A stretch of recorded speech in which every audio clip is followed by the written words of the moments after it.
Christian from Modalworks here. Today I'm going to go over the main components of our M276 high flow carbon fiber intake system, how it goes together on the bench as well as on the vehicle, and then do some quick side-by-side comparisons of this intake versus the stock.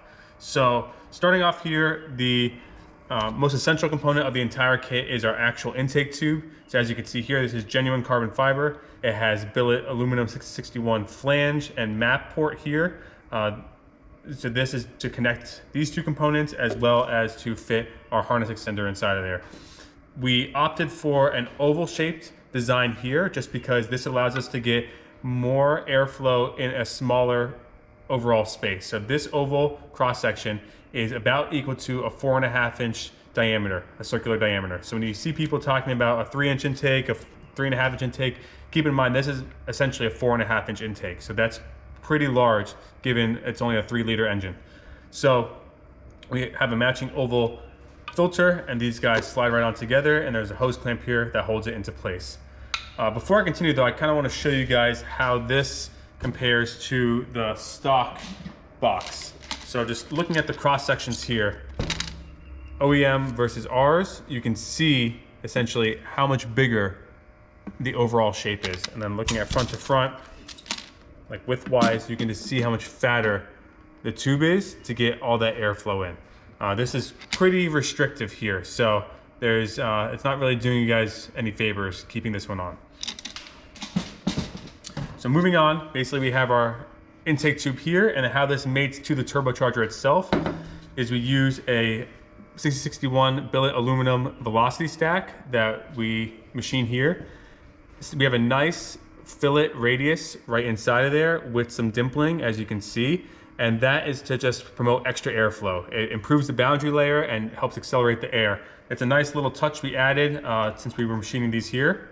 But to install it on the vehicle, we have this with a coupler. We have a hose clamp that goes on here. This screws down onto the turbo, and then this slides right on here. So when you're installing it on the vehicle, you're going to want to basically massage the length of this here. So we have some adjustability based on what class of vehicle you are. So the C class in particular, you're going to want to push these in a good amount and get everything snug and low. Whereas on the GLC or the E, you have a little bit extra space, so you can work those out a little bit.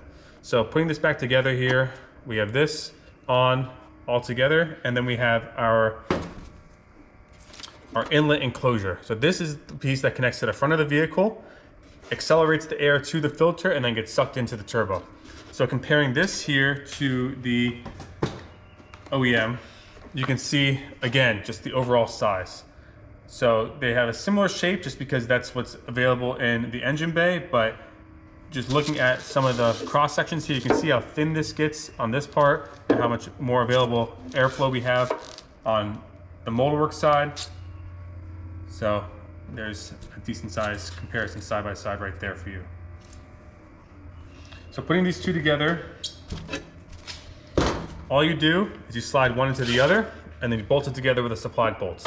These guys slide right in here.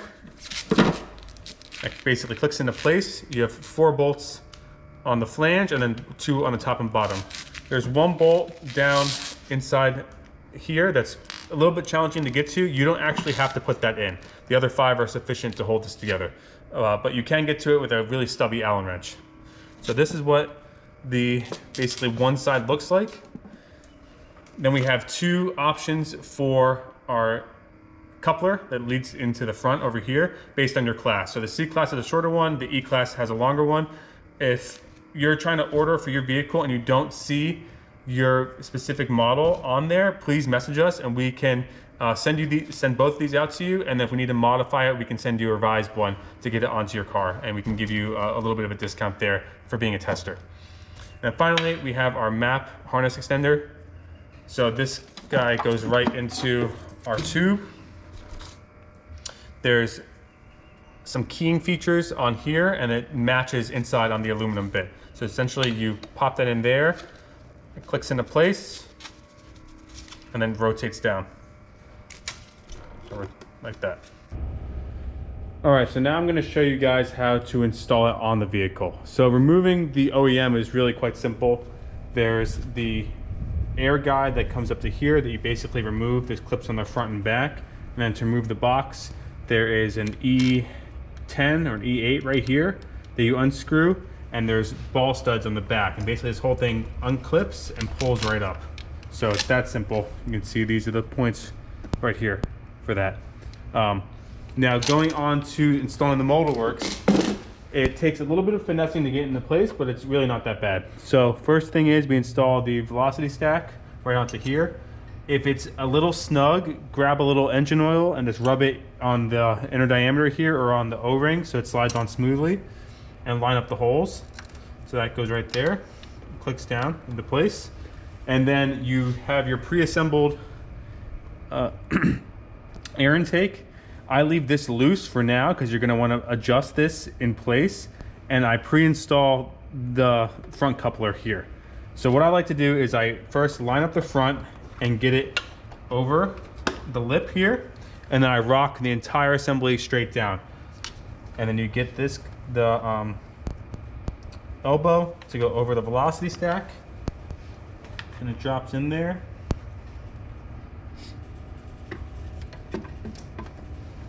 Like that. So that sits down. And then here you basically have to work this coupler up, work this down, and then this is why I leave it loose. So basically this guy has some orientation. You can work this into place. And once you're happy with that, basically it'll sit right down just right there. You can snug this up and then put down the secondary worm clamp down here that I don't have in place. And you screw it in with the provided screw in there, and it's as simple as that. On the passenger side here, there is a little bit of plastic on this bezel piece here that you can trim with some snips that gets pretty close to the carbon fiber. Over time it might rub, but it's really easy just to trim it with some snips. On the driver's side, there's really no issues there. So simple as that. Thank you guys for watching.